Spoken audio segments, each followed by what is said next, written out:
Mesdames et messieurs, bonsoir. Merci d'avoir choisi RTI 1 à la une de ce 20h. Le Portugal, la République populaire de Chine et le Nigeria envisagent de renforcer leur coopération avec la Côte d'Ivoire. Les ambassadeurs de ces trois pays respectifs ont été reçus par le vice-président Temoko Méliès Koné. Les échanges ont eu lieu aujourd'hui, 9 novembre, à Abidjan. Le Conseil économique, social, environnemental et culturel entame sa deuxième session ordinaire 2023. Le Premier ministre Robert Begré-Mambé a pris part à l'ouverture de cette seconde session du CESEC. Pour cette nouvelle édition, les commissions des affaires économiques, financières et la commission des affaires agricoles et animales ont été mis en mission. Les débats sur le budget 2024 se poursuivent à l'Assemblée nationale. Le budget s'élève à plus de 13 720 millions de francs CFA et sera réparti à tous les ministères. Mais avant, chaque membre du gouvernement devra convaincre les députés afin de faire adopter leur budget. 8 ministères étaient devant le Parlement. Après les élections locales, les regards sont portés sur 2025. Fini le contentieux électoral, les élections annulées dans certaines localités seront reprises le 2 décembre prochain. Mais les partis politiques s'attellent déjà aux préparatifs pour 2025. Comment affinent-ils leur stratégie et action? Éléments de réponse dans le dossier politique de ce jeudi. Soyez les bienvenus sur RTI 1. Nous commençons tout de suite par ces images de l'arrivée du président de la République, Alassane Ouattara, à Riyad, capitale de l'Arabie Saoudite. Le chef de l'État va prendre part au tout premier sommet Afrique-Arabie Saoudite qui s'ouvre demain, vendredi 10 novembre. Ce sommet organisé par le Royaume de l'Arabie Saoudite vise à intensifier les relations avec les États africains. Il se tiendra en marge du 5e sommet Afrique-Monde arabe qui aura lieu le 11 novembre à Riyad, et ce sommet adopte le plan d'action et les stratégies à long terme du partenariat et évalue les progrès accomplis dans la mise en œuvre des plans d'action. Et la Côte d'Ivoire qui intensifie aussi son partenariat avec d'autres pays. Le vice-président Temoko Méliès Koné a reçu aujourd'hui ici au palais présidentiel d'Abidjan les ambassadeurs du Portugal et de la Chine. Au menu des échanges, le renforcement de la coopération entre leurs pays respectifs et la Côte d'Ivoire. Viviane Aimé. Si les relations diplomatiques entre le Portugal et la Côte d'Ivoire ont toujours été au beau fixe, l'objectif désormais, tant du côté ivoirien que du côté portugais, est d'accroître les relations de coopération entre les deux pays. En témoigne la réouverture à Abidjan en mars 2023 de l'ambassade du Portugal, délocalisée depuis 20 ans à Dakar. De même, l'ouverture à Lisbonne en 2015 de l'ambassade de Côte d'Ivoire. Ce jeudi 9 novembre, l'ambassadeur du Portugal, Maria da Conceição de Sousa Pilar, s'est entretenu avec le vice-président de la République, Koné Temoko Méliès, au palais présidentiel, de cette coopération entre son pays et la Côte d'Ivoire. C'était un premier contact bilatéral avec son Excellence, Monsieur le Vice-président. On a parlé de la réouverture de l'ambassade de Portugal depuis le 1er mars. Des initiatives qu'on pense mettre en pratique concernant notamment de faire découvrir les deux pays, le Portugal en Côte d'Ivoire et la Côte d'Ivoire au Portugal, et après de relancer notre coopération. Maintenant, à partir du moment où on a réouvert l'ambassade, on a tout à faire. Et bon, on est là pour ça et on compte aussi avec les autorités de Côte d'Ivoire pour mettre tout ça en pratique. Les relations diplomatiques entre le Portugal et la Côte d'Ivoire sont vieilles de près de 50 ans. La coopération entre la Chine et la Côte d'Ivoire s'est intensifiée au cours des dernières années, a relevé l'ambassadeur Yu Jie, qui a eu un entretien ce jeudi 9 novembre avec le vice-président de la République, Koné Temoko Méliès, au palais présidentiel. Ces 10 dernières années, sous la conduite stratégique du président chinois Xi Jinping et du président Alassane Ouattara, les relations bilatérales entre nos deux pays ont connu un essor rapide. La confiance politique mutuelle ne cesse de s'approfondir. La coopération pragmatique ne cesse de s'élargir et les échanges humains ne cessent de se multiplier. En un mot, entre nos deux pays, la liste de projets de coopération s'allongent de jour en jour et les deux peuples s'approchent de jour en jour. À la fin de l'année dernière, les deux chefs d'État se sont entretenus par téléphone pour fixer le cap du développement de nos relations bilatérales, celui d'approfondir la confiance politique mutuelle entre nos deux pays et renforcer la coopération pragmatique dans tous les domaines. En tant qu'ambassadeur, je ne ménagerai aucun effort pour concrétiser les consensus entre les deux chefs d'État et porter nos relations bilatérales à un niveau plus élevé au grand bénéfice de notre peuple. 40 ans de relations diplomatiques et par-dessus une coopération en progrès constant qui fait aujourd'hui de la Chine un partenaire important pour la Côte d'Ivoire. Et le Nigeria, partenaire important aussi pour la Côte d'Ivoire, envisage de renforcer sa coopération. L'ambassadeur nigérien accrédité dans notre pays a été reçu par le vice-président Temoko Meliet Kone. Le compte rendu de ces échanges à Abidjan avec Viviane Aimé. Arrivé en fin de mission et avant de regagner son pays, l'ambassadeur de la République fédérale du Nigeria en Côte d'Ivoire, Martin Adamou, a été reçu ce jeudi 9 novembre au palais présidentiel par le vice-président de la République, Kone Temoko Meliet. Comme il est de coutume, sinon de principe diplomatique, après tout mandat, il faut passer et rendre une visite de courtoisie aux officiels. C'est dans ce cadre que j'inscris ma visite ici aujourd'hui à son Excellence le vice-président pour lui présenter mes hommages et lui témoigner ma gratitude puisque je suis en fin de mandat et que je vais partir. Il n'a pas manqué de souligner l'importance des relations entre le Nigeria et la Côte d'Ivoire qu'il faut renforcer davantage. Et moi aussi, j'ai témoigné à son Excellence que je suis d'accord pour continuer à œuvrer à l'élargissement des relations entre le Nigeria et la Côte d'Ivoire. L'ambassadeur Martin Adamou assurait la représentation diplomatique de son pays depuis le 8 juillet 2021. Dans l'actualité nationale également, le Conseil économique, social, environnemental et culturel entame sa deuxième session ordinaire 2023. Le Premier ministre Robert Begré-Mambé a pris part justement à l'ouverture de cette seconde session du CESEC. Et pour cette nouvelle édition, les commissions des affaires économiques, financières et la commission des affaires agricoles et animales ont été mis en mission, nous rapporte Éric Goré. Cette deuxième session ordinaire du Conseil économique, social, environnemental et culturel enregistre un invité de taille. Robert Begré-Mambé, Premier ministre, chef du gouvernement, ministre des Sports et du cadre de vie. Une présence qui donne à cette deuxième session ordinaire toute sa solennité. C'est par l'appel nominal que démarre l'ouverture de la deuxième session ordinaire du CESEC. Prenant la parole, le président du Conseil économique, social, environnemental et culturel, Dr Aka Aoulé, fixe le cap. Excellence, Monsieur le Premier ministre, chef du gouvernement, en vous recevant ce jour, je voudrais, faisant la lecture du suivi qu'il fait de nos travaux, je voudrais dire saluer le grand attachement de son Excellence, Monsieur le Président de la République, à l'Assemblée consultative ivoirienne. Votre seule présence, Monsieur le Premier ministre, en tant que digne représentant dans la fraîcheur de son Excellence, Monsieur le Président de la République, reste un message fort du Président dont nous notons toute la portée et la profonde signification. Les conseillers économiques, sociaux, environnementaux et culturels sont aptes à aborder cette deuxième session. Ils l'ont démontré par leur présence massive.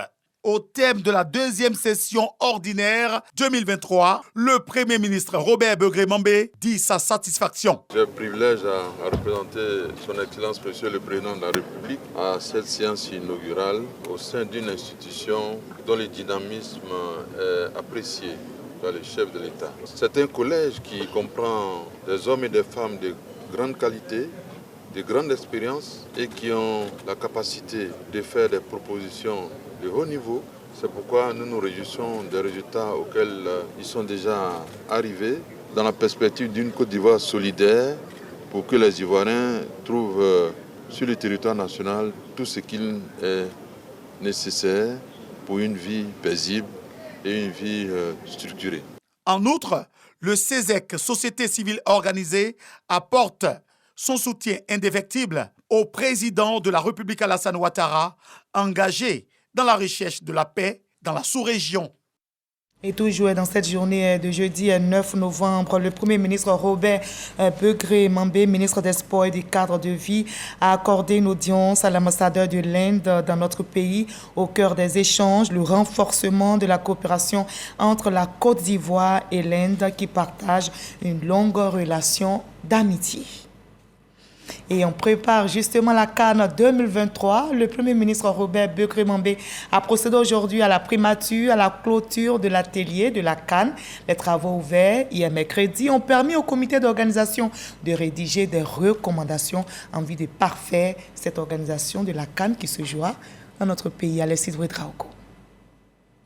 Après une longue journée de concertation sur tous les détails afférents à la perfection de l'organisation de la Coupe d'Afrique des Nations, le comité de réflexion livre ce jeudi à la primature les recommandations de ses travaux.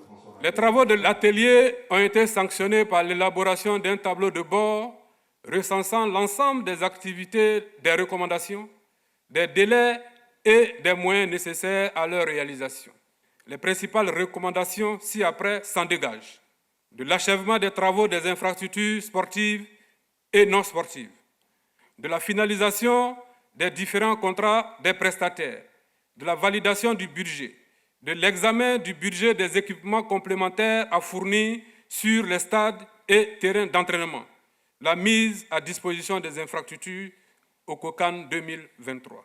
Pour le président du COCAN, François Albert Amichia, l'engagement du comité d'organisation est total. Vous nous avez dit que c'est une affaire nationale, c'est une affaire à laquelle tient Monsieur le Président de la République, son Excellence Alassane Ouattara.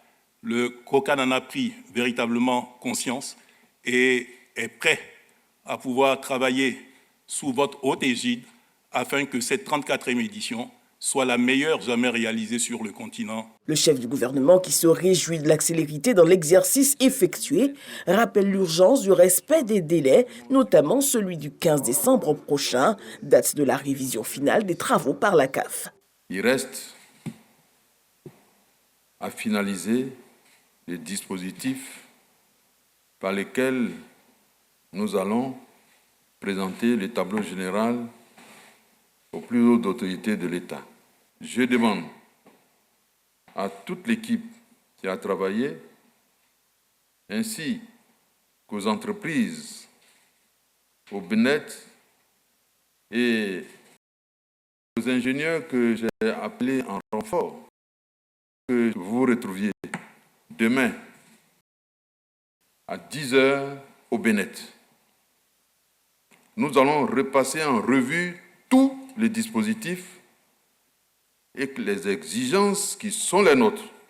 Tant qu'on n'a pas fini, on reste dans la salle et sortez avec toutes les contraintes, le calendrier et le budget à l'intérieur du budget du COCAN. Maintenir la pression pour un résultat de qualité, une organisation parfaite pour une CAN exceptionnelle. Et en marge de toutes ces activités se tiennent les débats sur le budget 2024 à l'Assemblée nationale. Ce budget, je rappelle, s'élève à plus de 13 000 milliards 720 millions de francs CFA. Il sera reparti à tous les ministères. Mais avant, chaque membre du gouvernement devra convaincre les députés en vue de faire adopter leur budget. Plusieurs ministères se sont donc succédés devant les députés, dont celui du ministère d'État, ministère de la Défense, Moussa Konaté. Mais du budget de l'État pour l'année 2024, le ministère des Affaires étrangères, de l'intégration africaine et des Ivoiriens de l'extérieur ouvre le bal. Représentant le ministre Léon Kakou Adom, Wotabona Ouattara obtient le quitus des députés pour le budget du ministère fixé à plus de 112 milliards de francs CFA. Pour le compte du ministère en charge de l'intégration africaine et des Ivoiriens de l'extérieur, le budget est de plus de 2,4 milliards de francs CFA. Nous ressortons de cette session enrichie des commentaires, enrichis des contributions de notre représentation nationale et les instructions du chef de l'État étant claires, Les orientations des députés étant claires, nous n'avons plus qu'à nous mettre au travail et c'est ce que nous allons commencer à faire dès aujourd'hui. Pour le secteur défense, sécurité et justice, le budget présenté par le ministre d'État, ministre de la Défense Téné Birahima Ouattara s'élève à plus de 399 milliards de francs CFA, un montant en baisse de 4,8% par rapport à l'année dernière. Au titre du ministère de l'Intérieur et de la Sécurité, les députés adoptent le budget de plus de 682 milliards de francs CFA proposé par le général Vagono Diomandi, soit une hausse de plus de 40 milliards sur le budget de 2023. Quant au garde des Sceaux, ministre de la Justice, c'est un montant de plus de 95 milliards de francs CFA adopté par les députés. Nous avons compris que les élus de la nation étaient soucieux de l'avancée de la Côte d'Ivoire. La Côte d'Ivoire avance, elle avance parce que son Excellence le Président de la République a su créer un climat de paix. Et le climat de paix, c'est à travers donc la défense, c'est à travers la sécurité, c'est à travers la justice pour tous les Ivoiriens et toutes les personnes vivant en Côte d'Ivoire.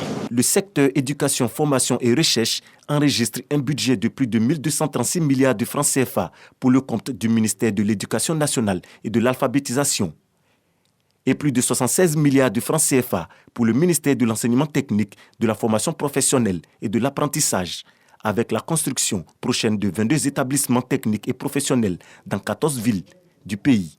Les budgets 2024 pour ces deux ministères sont présentés par le ministre Nguessan Kofi. Le ministre Adama Diawara annonce plusieurs chantiers, notamment le renforcement de la qualité des enseignements universitaires, aussi la construction de la future université d'Odjéné. Pour cette année, le ministre de l'Enseignement supérieur et de la Recherche scientifique retient un montant de plus de 280 milliards de francs CFA. Les députés perçoivent que le système éducation, formation, recherche est le socle de l'émergence des nations. Et à ce titre-là, c'est normal que le travail qui est fait par l'ensemble des trois ministres soit encouragé. Les budgets des trois ministères du secteur éducation, formation et recherche sont adoptés à l'unanimité par les députés. Voilà, et les débats se poursuivent pour le deuxième jour de l'examen du budget 2024.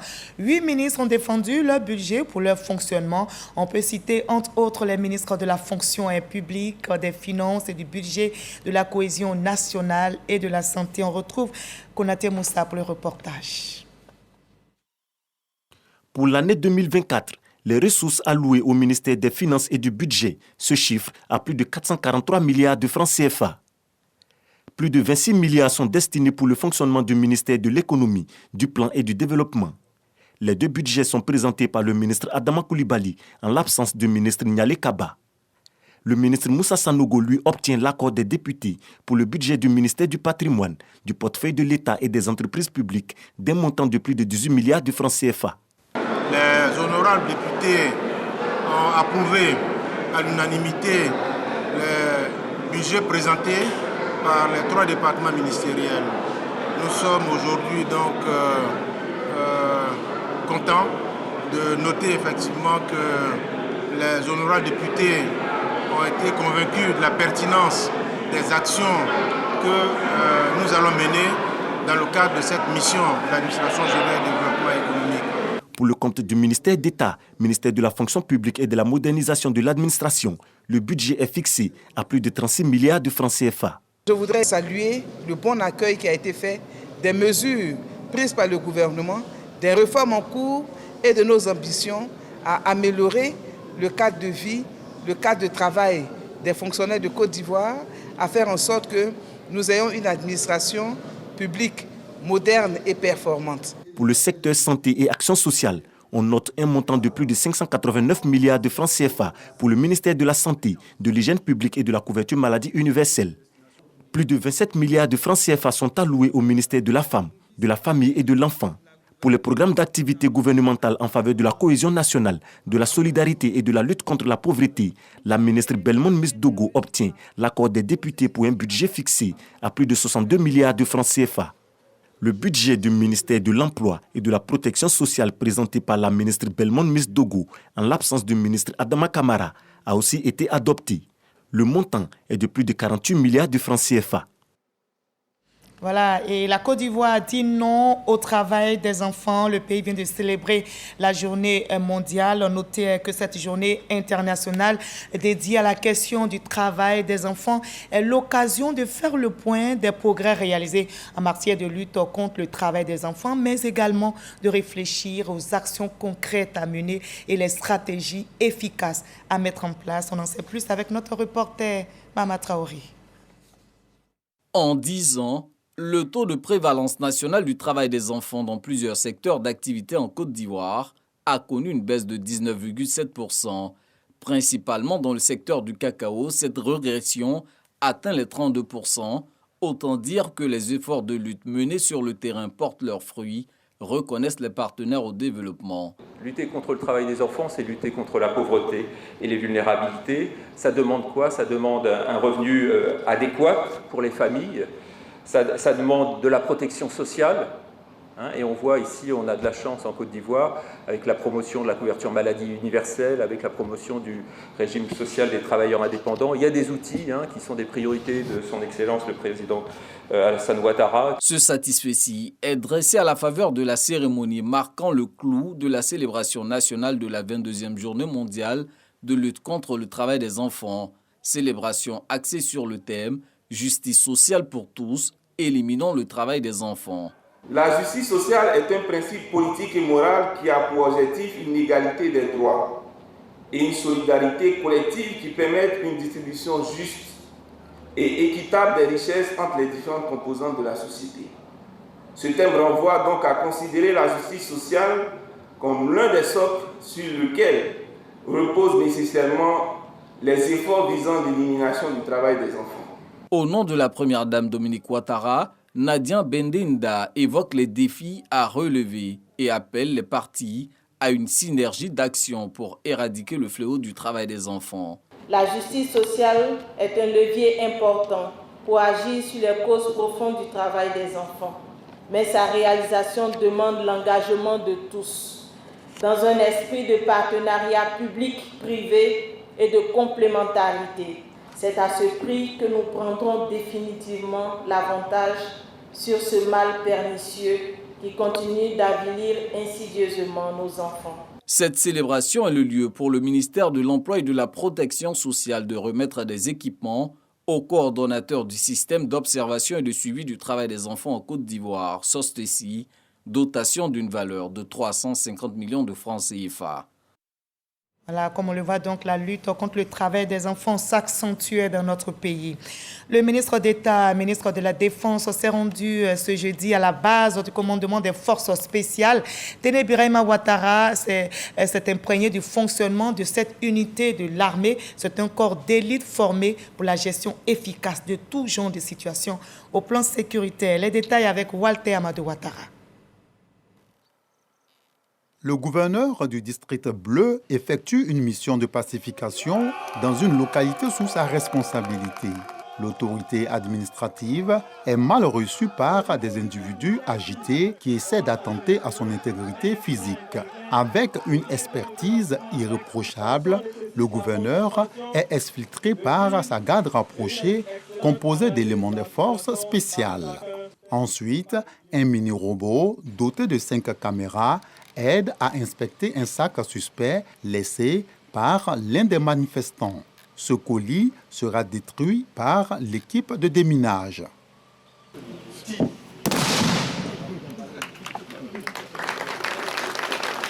Tenez-vous bien, c'est l'un des exercices du jour effectués par les forces spéciales à leur base d'Adiaké dans la région du Sud Comoé. Un honneur fait au ministre d'État, ministre de la Défense, venu s'imprégner de leurs conditions de vie et de travail. En rapport avec tout ce qu'il a vu et entendu, Téné Birahima Ouattara se veut rassurant. L'occasion de mieux apprécier l'excellent travail abattu en toute discrétion par les forces spéciales. Je voudrais féliciter le commandant des forces spéciales pour toutes les initiatives entreprises et aussi l'ensemble de ces hommes pour toutes les actions menées dans le cadre de la défense du territoire et lors des missions internationales. Je pense que vous méritez des infrastructures à la hauteur de votre engagement. je voudrais vous rassurer que depuis l'année dernière, Son Excellence le Président de la République, chef suprême des armées, a autorisé la construction de la caserne des forces spéciales à Jacquesville, caserne qui prend en compte toutes les commodités de vie en caserne et le renforcement de vos capacités opérationnelles.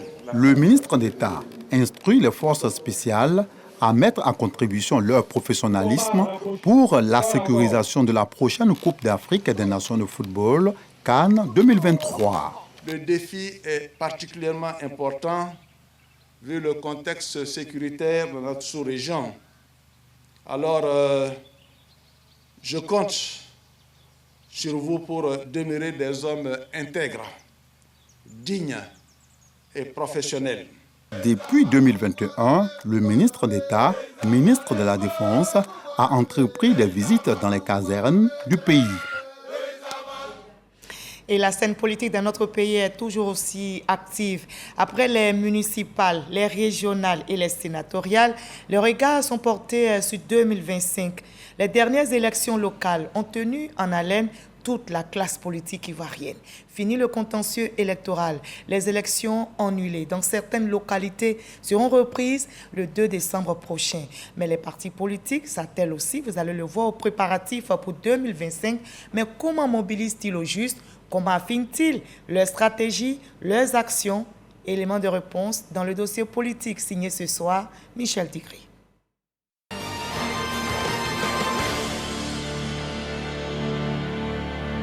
Ces résultats confortent la position du RHDP en tant que parti leader sur l'échiquier politique national. Nous avons constaté au niveau du Front populaire ivoirien que les résultats tels qu'on les avait espérés n'ont pas été atteints.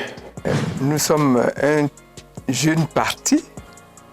Nous sommes presque même le dernier parti à avoir été créé, donc nous avons eu très peu de temps pour nous apprêter pour participer à ces élections-là. Un peu plus de mois après les élections locales, l'heure est au bilan dans les chapelles politiques. Le parti a remporté 123 communes sur 201 communes.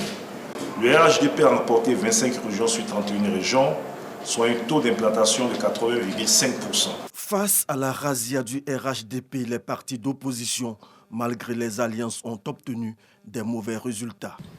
Tous les sciences des différentes instances du parti ont statué sur un seul sujet, l'analyse des résultats des dernières élections locales qui se sont soldées par des résultats largement en dessous à la fois des attentes de nos militants en particulier et des capacités objectives de notre parti.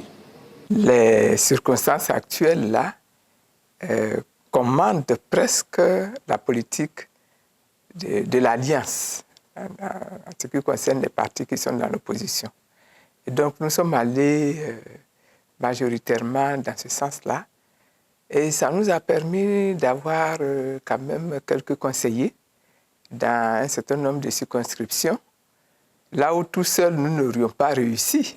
Nous avons aussi déployé un axe, je dirais, tactique avec le RHDP qui a permis aussi à certains moments d'évoluer dans un cadre qui a fait en sorte que nous avons pu, dans la communalisation des forces, être présents dans certains conseils régionaux et municipaux. Le PDCI remporte 22 communes, 3 régions et 6 sièges au Sénat, en alliance avec le PPACI, 10 communes et 1 région. Au niveau de l'opposition, il faut dire que dans l'ensemble, la moisson n'a pas été bonne. Il y a le PDCI qui, justement, a montré une fois de plus que c'est un parti solide, un parti organisé et un parti qui a consolidé également quelques-unes de ses bases. Le PDCI s'en sort, en tout cas par rapport aux autres partis politiques de l'opposition, s'en sort mieux. Concernant le PPACI et les autres partis, là, il faut dire que le bilan est négatif. Le bilan est négatif. Et c'est tout à fait compréhensible puisque ce sont des partis politiques qui ont longtemps et pendant de nombreuses années abandonné le terrain des élections. Donc ce sont des partis qui ont manqué d'instruments de mobilisation. Les indépendants marquent de bons points. 2 sénateurs, 41 maires et un président de conseil régional. L'objectif pour nous, ce n'est pas parce qu'on ne croit pas forcément aux partis politiques, mais on voulait avoir une légitimité de base. On voulait rentrer en politique en ayant conscience que nous-mêmes, nous sommes une valeur. Et que si par extraordinaire, nous devons rejoindre un parti politique, et que ce parti politique-là, nous considère comme quelqu'un qui peut apporter. Quelqu'un qui n'a pas été fait par le parti, mais qui plutôt peut apporter des militants pour le parti. Les regards sont désormais tournés vers les échéances de 2025. Nous faisons en sorte de renouveler les instances. La jeunesse et les femmes constituent le fer de lance de l'activité donc politique. Nous ferons en sorte déjà de renouveler les instances de jeunes et les instances de femmes. Le président du parti a appelé à une remobilisation des militants. À ce propos, le président du parti a demandé la poursuite de l'implantation du parti et de sa restructuration interne. Et donc le 16 décembre 2023 a été la date retenue pour organiser conformément à nos tests toujours, non pas un congrès ordinaire, mais un congrès extraordinaire avec un seul point à l'ordre du jour, élection du président. Le nouveau président élu nous conduira à un congrès ordinaire pour toiletter nos tests et ce sera à la convention que nous allons choisir notre candidat pour les présidentielles. L'opposition se réorganise. Le RHDP n'entend pas rester les bras croisés. Les prochaines étapes sont l'accélération de l'enrôlement des militants et la production et la distribution des cartes des militants. Ces programmes sont urgents pour projeter le RHDP dans la préparation des présidentielles de 2025. Après le bilan des élections locales et en attendant la présidentielle de 2025, les élections annulées dans certaines localités seront reprises ce 2 décembre. Voilà, c'était élection et locale. Après le bilan du scrutin cap sur 2025, un dossier politique réalisé pour vous par Michel Digré. L'actualité, c'est aussi la Ligue des champions féminines, justement dans le cadre de la bonne gestion de la production et de la retransmission des matchs de la Ligue des champions féminines. Le directeur général de la RTI, Fousseni Dambélé, a rendu visite aux équipes basées à San Pedro. Le compte rendu avec nos reporters sur place. Après Korogo, c'est au tour de San Pedro de recevoir la visite du directeur général de la RTI, Fousseni Dambélé. Une visite qui vise deux objectifs. D'abord, s'imprégner des conditions de travail des agents au stade Laurent Pocou. Ensuite, les galvaniser pour la réussite de ce premier challenge qui est la Ligue des champions féminines CAF. C'est une grosse compétition, mais qui est une occasion idéale pour nous tester en situation grandeur nature et sur une longue durée, parce que c'est à peu près 2 semaines de compétition, pour voir la capacité de nos équipements, la synergie et la coordination des différentes composantes des équipes, et aussi la synergie avec nos partenaires, avec qui nous serons appelés à travailler davantage. Et donc, vous dire ici mes encouragements, mes félicitations au nom du comité de direction, et donc dire que nous sommes sur la bonne rampe, nous avons pris l'envol et que nous devons monter, comme diraient les militaires, en puissance. Aussi, il a mis l'accent sur le deuxième challenge, la CAN 2023. Vous savez que le pays s'est lancé ce grand défi d'organiser la plus belle CAN jamais vue sur le continent. Le curseur a été mis très haut par le président de la République lui-même. Pour nous, ce sont des instructions à exécuter et à relever de la plus belle manière. Mais avec cette équipe-là, avec ce qu'on a vu, avec la qualité de nos partenaires, il n'y a aucun doute que grâce à Dieu, nous y arriverons. Avant de prendre congé de ses hôtes, le patron de la RTI a visité la salle de la VAR et le camion de retransmission.